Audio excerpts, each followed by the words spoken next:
eles são mais diferentes. E eles não são da minha casa. Eles não são meus cachorros, tá, gente? Só vou avisar pra vocês. Eles não são meu cachorro. Eles não são os meus cachorros. Eles são os cachorros da minha tia.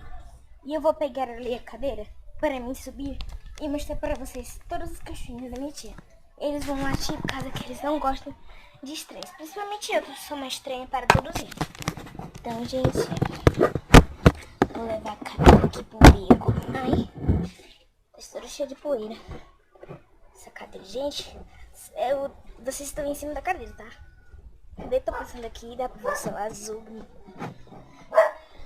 Chegamos aqui no lugar onde dá pra ver a casa. Mentira, vamos subir aqui no lugar. A casa que ele é muito